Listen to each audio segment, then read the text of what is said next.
یا یہ staff level agreement ایک کڑی تھی اس سفر کی جو پچھلے 1.25 سال میں موجودہ حکومت نے طے کیا ہے پاکستان میں معاشی استحکام لانے کے لیے، پاکستان میں سیاسی استحکام لانے کے لیے. اور یہ سفر اور یہ استحکام لانے کی ضرورت کیوں پڑی؟ یہ آپ جانتے ہیں کہ پچھلے سال 2022 میں اپریل کے ماہ میں ایک آئین کے مطابق کامیاب ووٹ آف نو کانفیڈنس ہوا، جس کے نتیجے میں ایک مسلط شدہ وزیر اعظم ہٹایا گیا، قوم کو نجات دلائی گئی. اور اس شخص نے جس نے 4 سال اس ملک میں ہر قسم کی آگ لگائی، معاشی آگ لگائی، ہمارے ملک کی گورننس کو آگ لگائی، ہمارے ملک کے نظام کو کھوکھلے کرنے کی ساری کوششیں بھی کیں،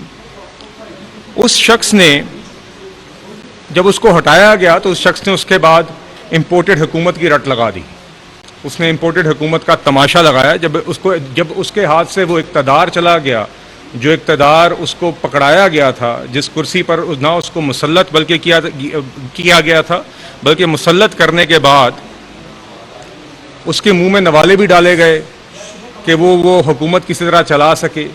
پھر وہ نوالے جب منہ میں ڈال دیے جاتے تھے تو یہ دیکھا جاتا تھا کہ یہ تو نوالے چبانے کا بھی قابل نہیں ہے، تو اس کا جبڑا بھی اس طرح ہلایا جاتا تھا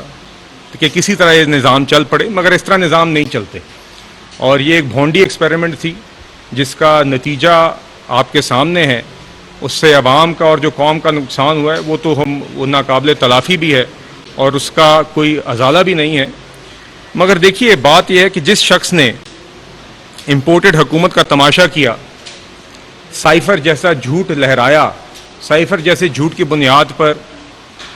نیشنل اسمبلی ڈیزالو کرنے جیسا سنگین جرم کیا، آئین شکنی کی، وہ شخص آج امریکہ کی منتیں کر رہا ہے. تو امریکہ کی منتیں تم کرو، امپورٹڈ حکومت ہمیں کہو. IMF کی پروگرام کے خلاف سازش تم کرو، امپورٹڈ حکومت ہمیں کہو. امریکہ میں لابیسٹ تم رکھو، امپورٹڈ حکومت ہمیں کہو. GSP پلس کے سٹیٹس کے خلاف مہم تم چلاؤ.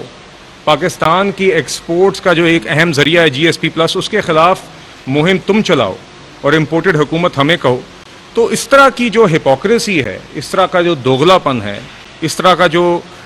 تباہ کرنے کا ایک رویہ اور ایک باقاعدہ منظم کیمپین رہی ہے، وہ اس شخص کا ایک وتیرہ رہا ہے. اور یہ شخص جو بات دوسروں کو کہتا ہے یہ اس نے خود کی ہوتی ہے. مگر دیکھیے ان لوگوں نے یہ جو مسلط ہوئے، ان لوگوں نے 4 سال اس ملک کی جو تباہی کی، معیشت کی تباہی کی بالخصوص. سب سے پہلے ہمیں یہ دیکھنا ہوگا کہ 2018 میں اس شخص کو کون سا پاکستان ملا تھا، اس شخص کو کون سی پاکستان کی معیشت ملی تھی. تو وہ معیشت وہ تھی جو نواز شریف کے 2013 سے 18 تک کے دور کے بعد 6.1% GDP گروتھ کی معیشت تھی. یہ وہ معیشت تھی جس میں اس دور میں پاکستان کی تاریخ میں نہ صرف سب سے پہلی دفعہ IMF کا پروگرام مکمل کیا گیا، مگر اس پروگرام کے دورانیے میں نہ چینی مہنگی ہوئی، نہ روٹی مہنگی ہوئی، نہ آٹا مہنگا ہوا. اس پروگرام کے اختتام پہ اور اس حکومت کے اختتام پہ مہنگائی کی شرح محض 3.8% تھی. کھانے کی اشیاء کی شرح بالخصوص صرف 2.3% تھی. یہ وہ پاکستان تھا. اور اسی دور کے درمیان پاکستان نے سی پیک بھی چلایا، پاکستان میں 12,000 میگا واٹ سے زائد کے بجلی کے کارخانے بھی لگے، پاکستان میں لوڈ شیڈنگ کا خاتمہ بھی ہوا. وہ لوڈ شیڈنگ جو نواز شریف صاحب کے آنے سے پہلے 14 سے 18 گھنٹے ملک کے دیگر حصوں میں تھی، اس کا خاتمہ کیا. پاکستان سے دہشت گردی ختم کی، رد الفساد اور ضرب اسب جیسے کامیاب آپریشن کیے جس کے نتیجے میں ملک سے دہشت گردی ختم ہوئی. اور اس کی بھی ان مشکل معاشی حالات میں بھی IMF کے پروگرام میں ہوتے ہوئے بھی اس کے اخراجات اسی چادر کو دیکھ کے اپنے ہی وسائل سے پورے کیے. یہ ساری چیزیں پوری کی اور یہ معیشت تھی، وہ معیشت تھی جس میں دہشت گرد کے خاتمے کے بعد، لوڈ شیڈنگ کے خاتمے کے بعد گروتھ اور سسٹینیبل گروتھ کے پاتھ پہ جانے والا پاکستان، جس کے اندر روزگار آ گئی تھی، بجلی آ گئی تھی، ایک بزنس سینٹرمنٹ بن گئی تھی، وہ پاکستان اس مسلط شدہ وزیر اعظم کو ملا.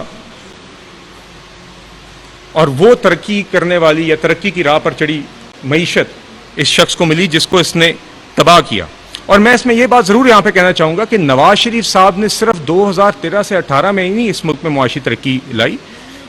آپ پچھلے 3 دہائیاں دیکھ لیں, 3 دہائیوں سے زائد دیکھ لیں, اگر اس ملک میں کوئی سگنیفیکنٹ معاشی پروگرس ہوئی ہے تو وہ نواز شریف کے دور میں ہی ہوئی ہے. 90 کی دہائی میں پاکستان کی معیشت لبرلائز,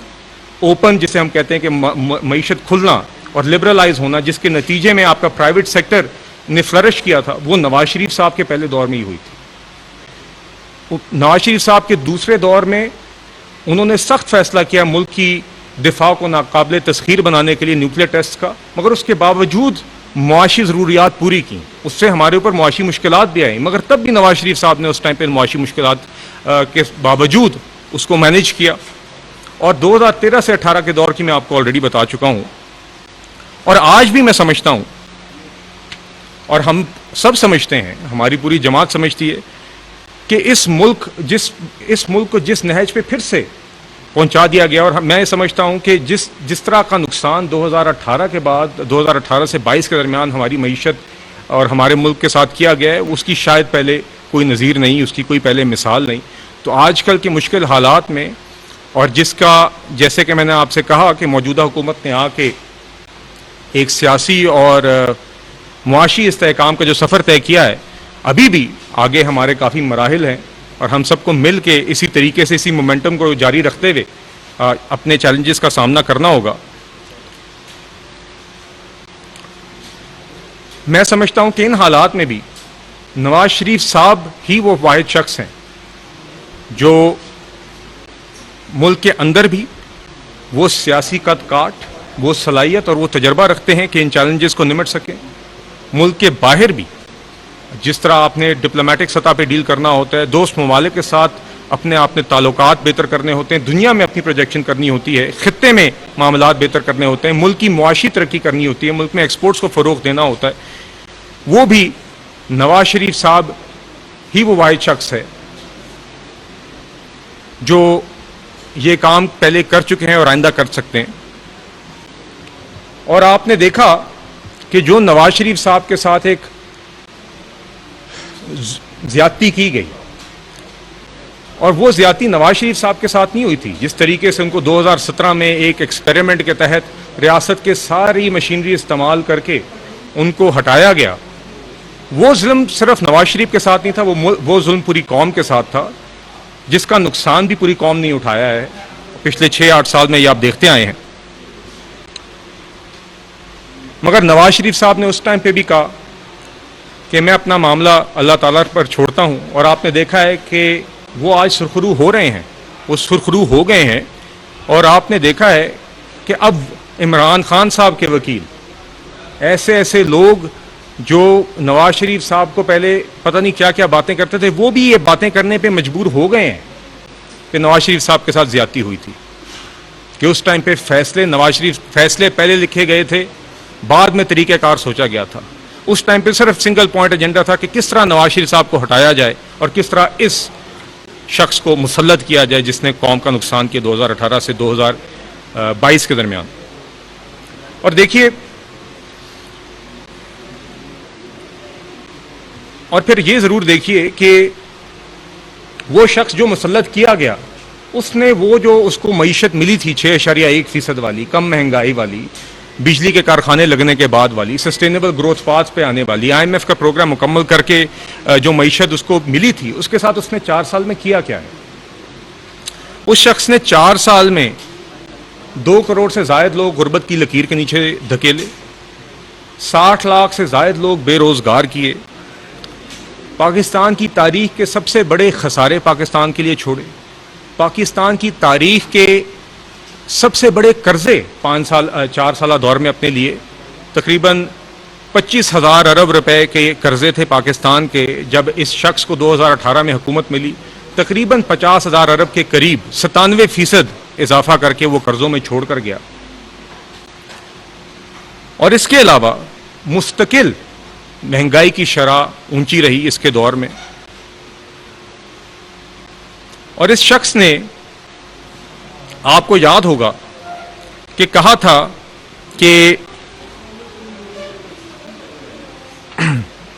میں خودکشی کر لوں گا, میں IMF نہیں جاؤں گا. اور یہ بات اس لیے بھی آج کل اہم ہے کیونکہ آپ جانتے ہیں کہ یہ وہ لوگ ہیں جن کو آج شرم آنی چاہیے, جن کو آج قوم سے معافی مانگنی چاہیے اس تباہی کی جو یہ ملک میں نہ صرف 2018 سے 22 تک کرتے آئے, مگر اس کے بعد بھی جو مذموم کوششیں کرتے رہے ہیں کہ ملک میں جو معاشی اور سیاسی استحکام کا سفر ہے وہ نہ کسی طرح وہ رک سکے کسی طرح. اس عمل کے لیے معافی مانگنے کے بجائے یہ چند دن قبل جو ان کی IMF کے ساتھ ایک ملاقات ہوئی ہے اس کے جشن منا رہے ہیں, بجائے اس کے کہ وہ قوم سے معافی مانگیں کہ کیوں انہوں نے اپنا کیا ہوا IMF کا معاہدہ توڑا تھا, کیوں ملک کو ڈیفالٹ کی طرف جان بوجھ کر دھکیلا تھا. وہ کرنے کے بجائے وہ آج اس ملاقات کے اوپر اس طرح اچھل اچھل کے جشن منا رہے ہیں جیسے پتہ نہیں کیا مارکا مار لیا اور کیا قوم پر احسان انہوں نے کر دیا ہے. تو یہ وقت عوام سے معافی مانگنے کا ہے, ان لوگوں کا عوام پر احسان جتانے کا نہیں ہے. مگر اس لیے یہ بات ضروری ہے کہ ہم ذرا IMF کے پروگرام کے بارے میں بالخصوص تھوڑا سا اس کی ماضی میں چلے جائیں اور دیکھیے کہ حقیقت کیا ہے. ان لوگوں کا جھوٹ, ان لوگوں کی ہپوکریسی, ان لوگوں کی بے شرمی سب کے سامنے ویسے بھی آیا ہے, مگر یہ جب اس طرح بار بار اس کانفیڈنس کے ساتھ عوام کے سامنے جھوٹ بولتے ہیں اور شرمندگی کا مظاہرہ کرنے کے بجائے, معافی مانگنے کے بجائے جب اس طرح آ کے دعوے کرتے ہیں اور بے بنیاد اور جھوٹے دعوے کرتے ہیں, تو ان کو ایکسپوز کرنا اور یہ انشور کرنا کہ عوام کے سامنے حقائق اور عوام کو سچ پتہ ہو. ویسے تو عوام خود بھی دیکھ رہی ہے اور یہ کافی ایکسپوز ہو گئے, مگر یہ یقیناً عوام کو ہمیں بار بار بتانا چاہیے کہ کیوں اور کس طرح ان لوگوں نے عوام کے ساتھ جھوٹ بولا, ان لوگوں نے کس طرح بار بار بے بنیاد دعوے کیے, کس طرح ان نے تباہی کی. اور IMF کے حوالے سے جیسے کہ آپ جانتے ہیں عمران خان صاحب نے پہلے خود کہا تھا حکومت لینے سے پہلے یا حکومت ان کو ملنے سے پہلے یا حکومت کی کرسی پر مسلط کیے جانے سے پہلے انہوں نے خود کہا تھا کہ میں خودکشی کر لوں گا, IMF نہیں جاؤں گا. اس شخص کو جب حکومت دی گئی تو اس شخص نے کہا جی اسد عمر صاحب میرے بڑے سٹار پرفارمر ہیں, میرے بڑے معیشت کے وزرڈ ہیں, ہم لوگ پتہ نہیں ٹیکس کو ایک سال میں دگنا کر دیں گے, 50 لاکھ گھر, 1 کروڑ نوکریاں عوام کو دیں گے. وہ دعوے کرنے والے نے پہلے تو آتے ہی 10 ماہ اپنی حکومت کے 2018 میں آنے کے بعد اس نے رٹ لگائی رکھی کہ میں IMF نہیں جاؤں گا. 10 مہینے عوام کا خون پسینہ انہوں نے خوب نکالا. جو معاشی انڈیکیٹرز, جو معیشت میں نے آپ کو بتائی جو ان کو 2018 میں ملی تھی حکومت لینے سے پہلے, اس میں اچانک بے تحاشا مہنگائی آئی. اور اس ٹائم پہ جو بھی ان نے اقدامات اٹھائے یا نہیں اٹھائے جس کی بنیاد پر مہنگائی بھی ہو رہی تھی, معاشی شرح بھی تنزلی کا شکار ہو رہی تھی, معاشی گروتھ بھی تنزلی کا شکار ہو رہی تھی, تو اس ٹائم پہ ان کے لوگ بڑی آ کے جن لوگوں کو کرنٹ اکاؤنٹ ڈیفیسٹ لکھنا نہیں آتا وہ رٹے رٹائے آ کے ٹاکنگ پوائنٹس ٹی وی پہ آ کر کہتے تھے کہ جی ہمیں کرنٹ اکاؤنٹ ڈیفیسٹ کا ملک میں بڑا پرابلم ہے, اس لیے ہم جو ہیں یہ اقدامات اٹھا رہے ہیں اور یہ ہمیں جو ہے جی زر مبادلہ کے ذخائر بڑھانے ہیں. تو ان دنوں میں اسد عمر صاحب نے پہلے کہا جی ہم نہیں IMF جائیں گے. ان لوگوں کو جو مدد ملی ان دنوں میں اس سب کو ان نے ضائع کیا. اور آخر کار جب ملک کے معاشی انڈیکیٹرز بالکل خراب ہو گئے تو آخر کار انہوں نے تقریباً اپریل 2019 میں یہ اسد عمر صاحب IMF ورلڈ بینک کی اسپرنگ میٹنگز کے لیے گئے ہوئے تھے, تو وہاں پہ ان لوگوں نے IMF کے ساتھ ملاقات کی اور ایک پروگرام کا ایک جو نقشہ ہے وہ طے کیا. تو وہی شخص جس نے کہا تھا میں IMF نہیں جاؤں گا, پہلے تو اس نے یہ طے کیا. جب وزیر خزانہ صاحب واپس پاکستان لوٹے بڑے فاتحانہ طریقے سے, تو یہاں پہ جب پہنچے اور اس کے بعد IMF کے مشن نے پاکستان پہنچنا تھا, اس چیز کو مکمل کرنے کے لیے, اس پروگرام کو شکل دے کے طے کرنے کے لیے, اس دورانیے میں اسد عمر صاحب جب پاکستان پہنچے تو غالباً ٹی وی پہ ہی میرے خیال سے بیٹھے ہوئے تھے, تو ان کو بتایا گیا کہ جی آپ کو تو فارغ کر دیا گیا. تو اسد عمر صاحب کو پہلے جنہوں نے ماشاءاللہ 10 مہینے کچھ بھی نہیں کیا اور صرف تباہی کی، اور آخر میں جاتے جاتے ایک IMF کا پروگرام اس وقت میں کر کے گئے جب شرائط مشکل ہو گئی تھیں. مشکل شرائط پہ ان نے طے کیا تھا، عوام اور پاکستان کی نیگوشیٹنگ پوزیشن تب تک کمزور ہو چکی تھی، تب جا کے IMF کا پروگرام طے کیا اور واپس آئے تو فارغ ہو گئے. حفیظ شیخ صاحب آ گئے، وہی حفیظ شیخ صاحب جن کو جو وزیر خزانہ رہے تھے اس دور میں، جس کے خلاف عمران خان صاحب نے ایک ڈیٹ کمیشن بنایا تھا، انہی حفیظ شیخ صاحب کو امپورٹ کیا گیا. اور حفیظ شیخ صاحب کے آتے ہی جب IMF کی ٹیم بھی آ گئی تو 3-4 لوگ آپ کے IMF کے ساتھ نیگوسیشنز میں کی ہوتے ہیں کسی بھی حکومت میں. آپ کے فائنانس سیکرٹری ہوتے ہیں، آپ کے اسٹیٹ بینک کے گورنر ہوتے ہیں، آپ کے FBI چیئرمین ہوتے ہیں. اس کے دورانیے میں جس ٹیم نے وہ کانٹورز یا IMF کے ساتھ ایک انیشل ڈسکشن کا حصہ رہے تھے، ان میں سے اسٹیٹ بینک گورنر اور FBI چیئرمین کو فارغ کر دیا گیا ان نیگوسیشنز کے درمیان. فائنانس سیکرٹری جو اس وقت کے تھے، انہوں نے کھڑے ہو کے کہا کہ دیکھیے یہ جو بات ہم نے پہلے کی تھی یہ اس سے سخت زیادہ شرائط ہیں، یہ فرنٹ لوڈڈ پروگرام ہے، اس سے عوام کے اوپر بہت جلدی مدت میں بہت زیادہ زور آئے گا، بہت زیادہ ان کے اوپر بوجھ ڈلے گا. تو اس کے اوپر ان کو گھر بھیج دیا گیا، ان کو OSD کر دیا گیا. وہ قابل افسر پھر اس بات پہ مجبور ہو گیا کہ اس نے اپنی سروس کے مکمل ہونے کے 2-2.5 سال پہلے ہی ریٹائرمنٹ لے لی. تو وہ اس ٹائم پہ ان نے سخت شرائط پہ ایک پروگرام ان نے طے کیا جو کہ ویسے ہی عوام دشمن تھا، ان جو شرائط ان نے طے کی. اور اس کے بعد ان لوگوں نے، حفیظ شیخ صاحب نے وہ پروگرام وہ بھی چلانے میں ناکام ہو رہے تھے تو بیچ میں کووڈ آ گیا، اور کووڈ سے ان کی حکومت کو 2-3 ریلیف ملے تھے. ایک یہ کہ جو IMF کے پروگرام کی شرائط تھیں وہ سسپینڈ ہو گئی تھیں. جو ایکسٹینڈڈ فنڈ فیسلٹی پروگرام تھا، جو $6 ارب کا غالباً پروگرام تھا، وہ سسپینڈ ہو کے ان کو اسی ٹائم پہ ریپڈ فائنانسنگ انسٹرومنٹ، ایک IMF کی انسٹرومنٹ ہوتی ہے جو کووڈ جیسی ایمرجنسی کی صورت میں وہ ایکٹیویٹ ہوتی ہے، اس ٹائم پہ کو $1.4 ارب بنا کسی شرائط کے دے دیے گئے. اور وہ شرائط ریلیکس ہو گئی تھیں جو اس ٹائم پہ اس چلتے ہوئے ایکسٹینڈڈ فنڈ فیسلٹی پروگرام کی تھیں، تو ان کو $1.4 ارب یہ علیحدہ ملے. اس کے علاوہ ان کو جو ڈیٹ ریلیف تھا، DESSI اس ٹائم پہ ایک ڈیٹ ریلیف پروگرام تھا جس میں ڈیولپ جو ممالک تھے ان کی طرف سے پاکستان جیسی ڈیولپنگ کنٹریز کو ڈیٹ ریلیف دیا گیا تھا. اور ڈیٹ ریلیف یہ تھا کہ جو انہوں نے قرضوں کی ادائیگی کرنی تھی اس کو سسپینڈ کر دیا گیا تھا کہ جو بھی اسکیڈول کے مطابق ادائیگیاں بن رہی ہیں وہ ان کو پھر آگے کر دی گئی تھیں آسانی کے لیے. تو یہ 2 ریلیف ان کو ملے، اس کا بھی یہ فائدہ نہ اٹھا سکے. اور پھر حفیظ شیخ صاحب کو بھی آخر کار ہٹا دیا گیا. اس کے بعد میرے خیال سے یہ حماد اظہر صاحب ہیں، ان کی درینہ خواہش پوری ہو گئی کہ ان کو بھی وزیر خزانہ بنا دیا جائے، تو ان کو بنایا گیا. 2 ہفتے بعد ان کو بھی خراب کارکردگی پہ ہٹا دیا گیا. اور ان کو یہ اعزاز حاصل ہوا کہ 4 جو نالائق وزیر خزانہ تھے عمران خان صاحب کے دور میں، جو تباہی کے سارے ذمہ دار تھے، ان میں نالائق ترین یہ صاحب نکلے. تو یہ بھی ایک اعزاز کی بات ہے ان کے لیے. اور ان کے بعد پھر دوسرے وہ وزیر خزانہ لائے گئے جو اسی دور سے تھے، جو ڈیٹ کمیشن جس کی انویسٹیگیشن کر رہا تھا، شوکت ترین صاحب لائے گئے. تو شوکت ترین صاحب نے آتے ہی حفیظ شیخ صاحب کی شرائط توڑ دی. تو وہ IMF پروگرام پھر سے اس کا شکار ہو گیا. کووڈ کے بعد وہی پروگرام جو اسد عمر صاحب کے ٹائم پہ شروع ہونا تھا، حفیظ شیخ صاحب نے آ کے طے کیا، اس کی شرائط بعد میں جب ریزیوم ہو گیا کووڈ کے بعد تو شوکت ترین صاحب نے آ کے اس کی شرائط توڑ دی. وہ پھر پروگرام لڑک گیا. نومبر 2021 میں پھر شوکت ترین صاحب نے خود شرائط طے کی عمران خان صاحب کی ہدایت پر، جس کے نتیجے میں وہ پروگرام پھر بحال ہوا. 6th ریویو ان کا کمپلیٹ ہوا. اور اس میں جو شرائط ان نے طے کی ان میں سے ایک اہم شرط پیٹرولیم ڈیولپمنٹ لیوی کے حوالے سے تھی. اور یہ میرے ہاتھ میں سٹاف رپورٹ ہے اس وقت کی IMF کی 6th ریویو کی، جس کے اندر جو کنڈیشنز، جو بینچ مارکس طے ہوئے تھے وہ لکھے ہوئے تھے. میں پیٹرولیم ڈیولپمنٹ لیوی کے حوالے سے، جو پیٹرولیم مصنوعات کی قیمتوں کے حوالے سے اور اس کے اوپر جو لیوی لگنی تھی اس کے حوالے سے میں بس 2 لائنیں پڑھنا چاہوں گا، چونکہ یہ ان کنڈیشنز میں سے ایک تھی جو شوکت ترین صاحب نے خود وعدہ کیا تھا IMF کے ساتھ، جو انہوں نے بعد میں توڑا تھا، اور میں اس پہ بھی آؤں گا. Increasing the petroleum development levy. In early November, the authorities started to gradually increase the PDL in gasoline and diesel by 4 rupees per litre, with a further 4 rupees per litre in December,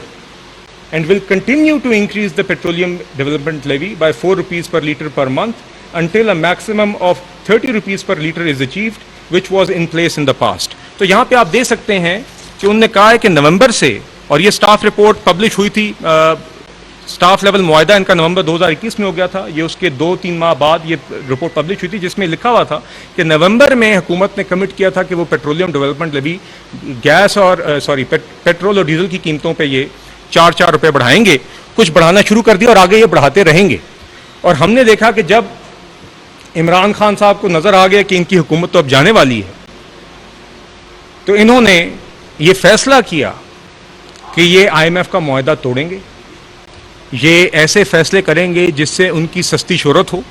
یہ ایسے فیصلے کریں گے جس سے ریاست داؤ پہ لگے، جس سے ہماری معاشی سسٹینیبلٹی داؤ پر لگے، جس سے ہمارا ملک جو ہے وہ جان بوجھ کر ان کے ہاتھوں سے ڈیفالٹ کے نہج پہ جائے. اور اس میں یہ بھی بات آپ یاد رکھیں کہ وہی لوگ جن نے کرنٹ اکاؤنٹ ڈیفیسٹ کی رٹ لگائی تھی کہ ہم نے زرعی مبادلہ کے ذخائر بڑھانے ہیں، ان کے 4 سالوں کے بعد زرعی مبادلہ کے ذخائر لو تھے. اور اس ٹائم پر یہ جانتے ہوئے کہ ان کی نالائکی، ان کی نااہلی کی وجہ سے 4 سال کے بعد بھی زرعی مبادلہ کے ذخائر ہمارے کم تھے، اس وقت بھی انہوں نے جان بوجھ کر آئی ایم ایف کا پروگرام توڑا. اور وہ شرائط توڑی، اور وہ کس طرح توڑی کہ یہ جو شرط میں نے آپ کو پڑھ کے سنائی ہے، اس کے اوپر عمل کرنے کے بجائے انہوں نے جو پہلے ہی پیٹرولیم لیوی پہ اضافہ کیا ہوا تھا، نہ صرف اس کو ختم کیا بلکہ سبسڈیز دے کے اس کو بالکل ریورس کر دیا، اور اس میں بالکل آئی ایم ایف کو اعتماد میں لینے کی کوشش تک نہ کی. تو ایک ایسے وقت میں جب ہمارا کرنٹ اکاؤنٹ کا خسارہ ماہانہ ان کے دور میں 1 سے 1.5 ارب ڈالر کا چل رہا تھا، اور آگے ہمیں نظر آ رہا تھا کہ ہم نے بیرونی قرض کی ادائیگیاں کرنی ہے، اور اگر اس ٹائم پہ آئی ایم ایف کا پروگرام ہمارا سسپینڈ ہو جاتا ہے تو ہم نہ وہ کرنٹ اکاؤنٹ ڈیفیسٹ پورا کر سکیں گے اور چند ماہ، اور نہ وہ قرض کی ادائیگیاں کر سکیں گے، اور یہ چند ماہ کے بعد نظر آ رہا تھا کہ ملک ڈیفالٹ کر سکتا ہے. یہ جانتے ہوئے ان لوگوں نے یہ فیصلہ کیا اور پاکستان کو ڈیفالٹ کی طرف دھکیلا، اپنا کیا ہوا آئی ایم ایف پروگرام توڑا. پاکستان کو پہلے بھی تباہی تو انہوں نے کی بھی تھی 4 سال، مگر اس کے بعد جان بوجھ کر ان لوگوں نے ایسی سچویشن میں پاکستان کو ڈال دیا، ایسی صورتحال میں ڈال دیا کہ پاکستان کو ڈیفالٹ کرنے کے نہج پہ اگلے 3-4 ماہ میں انہوں نے پہنچا دیا تھا. یہ میں آپ سے بات کر رہا ہوں فروری مارچ کی. اس کے بعد اس ٹائم پہ جو انہوں نے یہ فیصلہ کیا ریورس کرنے کا، اور جان بوجھ کر کیا. اور دیکھیے اس میں یہ بات ضرور آپ کو کہنا چاہوں گا کہ ان کی جماعت سے کچھ تو وہ لوگ ہیں جو آ کے رٹائے ٹاکنگ پوائنٹ پڑھتے تھے معیشت کے اوپر، چلیں وہ تو احمقانہ باتیں کرتے ہی ہیں، مگر ان کی جو معاشی ٹیم تھی یہ بھی ہیں تو نالائق، مگر اتنی بات سمجھتے تھے کہ یہ کیا کر رہے ہیں. ان کو پتا تھا کہ جب یہ اس طرح کا قدم اٹھائیں گے تو اس سے ملک کو کس خطرے کا شکار کر رہے ہیں اور کس طریقے سے یہ اپنے ہاتھوں سے ڈیفالٹ کی طرف دھکیل رہے ہیں. تو یہ کرنے کے بعد آپ جانتے ہیں کہ عمران خان صاحب کے خلاف کامیاب ووٹ آف نو کانفیڈنس ہوئی. انہوں نے سائفر لہرایا، اس کی بنیاد کے اوپر اسمبلی ڈیزالو کی جو کہ ایک آئین شکنی خود ہے. اور جب موجودہ حکومت آئی تو ریاست حکومت نے آتے ہی یہ فیصلہ کیا کہ ہم ریاست بچانے کے لیے ہمیں اپنی سیاست بھی داؤ پر لگانی پڑتی ہے تو ہم لگانے کو تیار ہیں. ہم نے انہی کا کیا ہوا معاہدہ، انہی کے کیے ہوئے وعدے، کیونکہ ہم سمجھتے تھے کہ یہ ہماری معیشت کی ضرورت ہے، ہم آئی ایم ایف کو واپس میز پر لے کر آئے. اس ٹائم پہ وزیر اعظم شہباز شریف صاحب نے ہدایت دی وزیر خزانہ مفتاح اسماعیل صاحب کو، انہوں نے فوراً آئی ایم ایف کو انگیج کیا، اور ہم نے دیکھا کہ اپریل میں ہم نے حکومت لی. آئی ایم ایف کو واپس میز پر لا کے ہم نے جولائی کے اندر ہی آئی ایم ایف کے ساتھ ایک سٹاف لیول معاہدہ کیا جو کہ 7ویں اور 8ویں ریویو، اور جو کہ 7ویں اور 8ویں ریویو جس سے ان کے چلائے ہوئے عمران خان صاحب کے چلائے ہوئے پروگرام کی جس کے صرف وہ 6 ریویو مکمل کر سکے تھے، اس کے 7ویں اور 8ویں ریویو کا اختتام ہم نے کیا. اور ان کے جو کیے ہوئے سارے خراب کام تھے، جو انہوں نے سارے وعدے توڑے ہوئے تھے، ان سب کا ہم نے ازالہ کیا، چونکہ ہمیں پتا تھا کہ اس ٹائم پہ ہمارے ملک کی معیشت کی ضرورت ہے. اور آپ کو یاد ہوگا اس ٹائم پر بھی جب بالکل ہم نہج پر تھے معاہدہ کرنے کے، تو شوکت ترین صاحب نے، اور اس ٹائم پہ انہی لوگوں کی خیبر پختونخوا میں اور پنجاب میں حکومت بھی تھی، تو عمران خان صاحب کی ہدایت پر شوکت ترین صاحب نے 2 فون کالیں کی.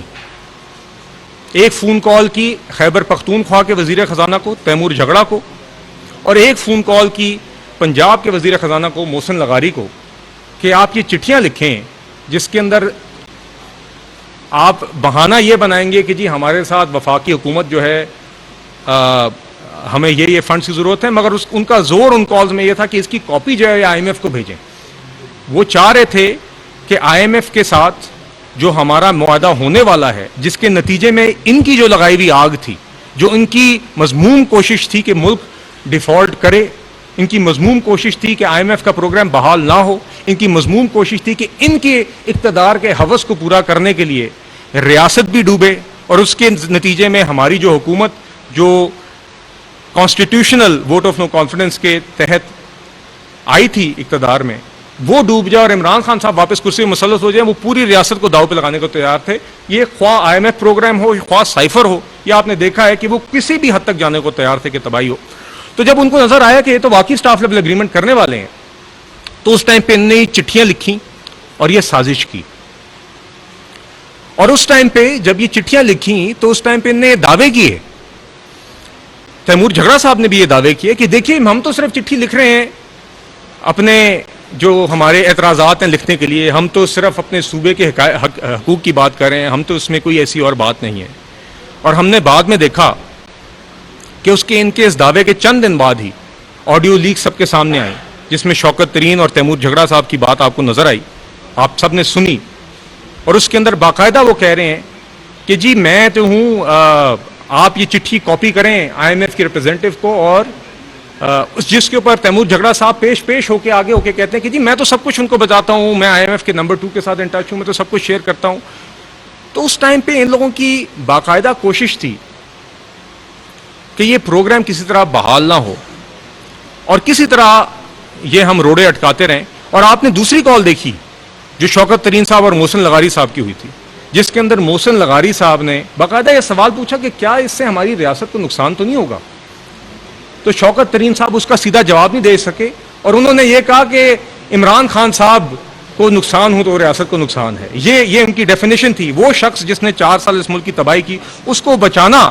ریاست کو وہ داؤ پہ لگانے کو تیار تھے۔ شوکت ترین یہ جانتے تھے کہ اگر یہ آئی ایم ایف کا پروگرام نہیں ہوتا تو ملک ڈیفالٹ کر سکتا ہے۔ یہ جانتے ہوئے اس شخص نے محسن لغاری کے اس سوال کا وہ جواب نہیں دے سکا۔ وہ آج تک یہ لوگ ان چیزوں کا جواب نہیں دے سکے۔ تیمور جھگڑا صاحب کو میں ایک ٹاک شو کے اوپر خود ساتھ بیٹھ کے میں نے ان سے سوال کیا کہ کیا آپ اس کو ڈینائی کرتے ہیں کہ آپ نے یہ کام کیا اور یہ غلط تھا؟ اس کا یہ آج تک سیدھے منہ جواب نہیں دیتے۔ اور ہم نے دیکھا، اور میں اس پہ بھی آؤں گا، کہ یہ جو آئی ایم ایف کے ساتھ میٹنگ ابھی ان نے کی ہے، جو آئی ایم ایف دیگر جماعتوں سے مل رہی ہے، اور جس کے اوپر یہ ایک عجیب سا بے بنیاد سا بیانیہ بنانے کی کوشش کر رہے ہیں، اس کے اوپر اس تصویر میں بھی آپ کو یہ کردار نظر آتے ہیں جو اس جرم کے مرتکب تھے۔ نہیں 2 سیکنڈ بھائی، 2 سیکنڈ مجھے ذرا مکمل ایک ذرا جی نہیں میری عرض میں دیکھیے۔ اور اس میں یہ ضرور آپ کو بتانا چاہوں گا کہ جو تیمور جھگڑا صاحب تھے، جس دن آڈیو لیک ہوئی اس دن وہ وزیر خزانہ مفتاح اسماعیل صاحب کے آفس میں تھے، اور ادھر انہوں نے کیٹیگوریکلی مفتاح اسماعیل صاحب کو یہ کہا کہ ہم نے آئی ایم ایف کو کچھ نہیں، ہم نے کوئی ایسی بات نہیں کہ ہم نے آپ کو صرف چٹھی لکھی ہے۔ تو یہ لوگ، اور اس کے چند گھنٹے بعد یہ بات آیا ہوگی کہ یہ بات جھوٹ تھی۔ تو یہ ایسے لوگ ہیں۔ اور دیکھیے یہ لوگ آج، ان لوگوں کو شرم آنی چاہیے، ان لوگوں کو قوم سے معافی مانگنی چاہیے۔ آج اگر ان سے آئی ایم ایف مل رہی ہے اور دیگر جماعتوں کے ساتھ آئی ایم ایف مل رہی ہے، تو سب یہی چاہتے ہیں کہ جو سازشیں ان نے قوم کے خلاف کی ہیں یہ آئندہ نہ کریں، یہ اس سے گریز کریں، قوم سے معافی مانگیں، اور یہ جو سیاسی اور معاشی استحکام کا سفر ہے یہ جاری رہ سکے، اس کے اندر اب کوئی خلل نہ ڈلے۔ جو وزیر اعظم شہباز شریف صاحب نے اسٹینڈ بائی معاہدہ آئی ایم ایف کے ساتھ 9 ماہ کا $3 ارب کا کیا ہے، اس کے اندر مزید خلل نہ ڈلے۔ ہم انشاءاللہ اب ایکسپیکٹ کر رہے ہیں کہ چند دنوں کے اندر آئی ایم ایف کے ایگزیکٹو بورڈ کی میٹنگ بھی ہے، اس کے اندر ہم ایکسپیکٹ کریں یہ اپروول بھی ہوگا، پہلا ٹرانچ بھی آئے گا $1.1 ارب کا، اور اس کے بعد اس کے نتیجے میں ہم ایکسپیکٹ کریں دوست ممالک سے بھی اور دیگر ہمارے ملٹی لیٹرل ڈیولپمنٹ پارٹنر سے بھی انفلوز آئیں گی۔ انشاءاللہ زرعی مبادلہ کے ذخائر بہتر ہوں گے۔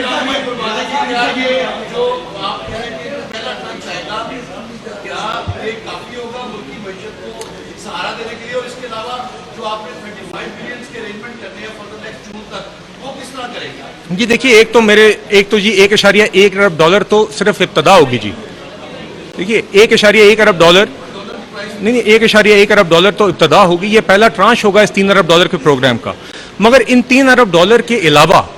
اس $1.1 ارب کی جب پہلی قسط آ جائے گی تو ہم اس کے نتیجے میں انشاءاللہ ایکسپیکٹ کریں کہ ہمارے جو دوست ممالک ہیں، جس میں سعودی عرب شامل ہے، جس میں یونائٹڈ عرب ایمریٹ شامل ہے، جس میں ہمارے دیگر ملٹی لیٹرل ڈیولپمنٹ پارٹنر شامل ہیں، ورلڈ بینک ہے، ایشین ڈیولپمنٹ بینک ہے، AIIB ہے، ہمارے جو جنیوا پلیجز ہیں، ہمارا اسلامک ڈیولپمنٹ بینک ہے، ان کے ساتھ بھی جو ہماری کمٹمنٹس ہوئی ہوئی ہیں وہ انفلوز بھی آپ کو پھر اگلے چند ماہ میں آتی بھی نظر آئیں گی، اور خاطر خواہ آپ کے زرعی مبادلہ کے ذخائر میں اضافہ بھی ہوگا. مگر ساتھ ہی ساتھ آپ نے دیکھا ہے کہ موجودہ بجٹ کے اندر بھی، اور وزیر اعظم صاحب نے بار بار بات کی ہے کہ ہمارے لیے اسٹینڈ بائی معاہدہ ہونا لمحہ فخریہ نہیں ہے، لمحہ فکریہ ہے، اور ہم نے یہ جو ہمیں اسپیس ملی ہے 9 ماہ کی، اس کو استعمال کر کے ہم نے اپنی ایکسپورٹس بھی بڑھانی ہے. ہم نے انشور کرنا ہے کہ اس پروگرام کے اختتام پر ہماری جو ایکسٹرنل اکاؤنٹ کی پوزیشن ہے، جو ہمارے زرعی مبادلہ کے ذخائر کی پوزیشن ہے، وہ زیادہ مستحکم ہوگی.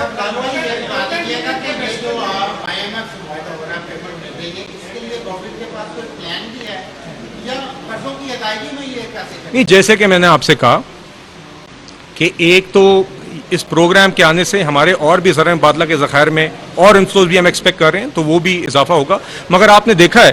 کہ وزیر اعظم صاحب نے بجٹ کے اندر بالخصوص، اور دیکھیے ہم اس دلدل سے، یہ جو ہماری فارن ایکسچینج ریزرو زرعی مبادلہ کے ذخائر کا پرابلم ہوتا ہے، اس کی بنیادی وجہ یہ ہے، ایک تو وہ 4 سال کی تباہی ہے جو عمران خان صاحب نے کی،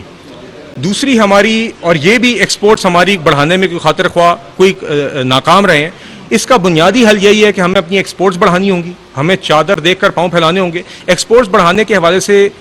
وزیر اعظم صاحب نے، آپ نے دیکھا کہ نہ صرف جو موجودہ ہمارے ایکسپورٹ کے سیکٹرز ہیں ان کے لیے بجٹ کے اندر بھی انیشیٹوز رکھیں، بلکہ اپنی ایکسپورٹ بیس کو وائڈن کرنے کے لیے آئی ٹی کے لیے بالخصوص I T sector, agriculture sector میں بھی انہوں نے انسینٹیو رکھیں. اور ایس آئی ایف سی جو نیا انیشیٹو ہے آپ دیکھ رہے ہیں، اس کا بھی اسی چیز کے اوپر فوکس ہے کہ ہم اپنی ایکسپورٹس بڑھا سکیں.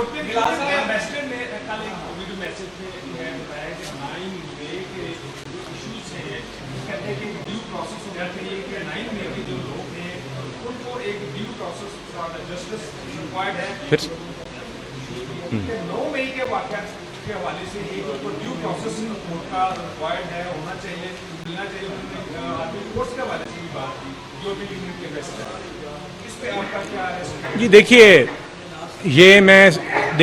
میں یہ کہنا چاہوں گا اس حوالے سے کہ ہم نے دیکھا جی جی ایس پی کے حوالے سے، جی ایس پی پلس کا سٹیٹس جو ہے وہ ہمارے ایکسپورٹرز کے لیے نہایت اہم ہے، ہماری ایکسپورٹس کے لیے نہایت اہم ہے، اور اس کی ایکسٹینشن کے لیے یا اس کو برقرار رکھنے کے لیے حکومت ہر کوشش کر رہی ہے، اور ای یو کے ساتھ ایک بہت ہی کنسٹرکٹیو اور پروڈکٹیو ڈسکشنز اور حکومت کی ڈسکشنز جاری رہتی ہیں. اور اس کے نتیجے میں ہم انشاءاللہ آپ دیکھیں گے کہ اس حوالے سے بھی خبریں آئیں گی، اور خاص طور پہ وہی عناصر جو 2018 سے 2022 تک ملک میں تباہی کے ذمہ دار تھے، اور جن نے 2022 کے بعد بھی 9 میں جیسے ثانیے کیے، وہ لوگ آج پھر اب جی ایس پی پلس کے پیچھے پڑ گئے ہیں کہ کسی طرح یہ سٹیٹس برقرار نہ رہے. ان کی یہ کوشش بھی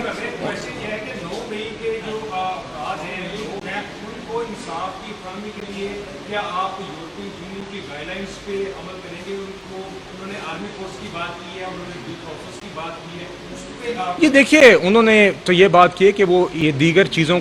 ان چیزوں کو دیکھتے ہیں، تو وہ ڈسکشنز کا حصہ ہوتی ہے. ہم انشاءاللہ کانفیڈنٹ ہیں کہ جو ڈسکشنز ہیں اس کے اندر جو بھی ڈسکشنز کے اندر پوائنٹس آتے ہیں ہم ان کو مکمل طریقے سے ایڈریس کریں گے، اور انشاءاللہ بہتری ہوگی.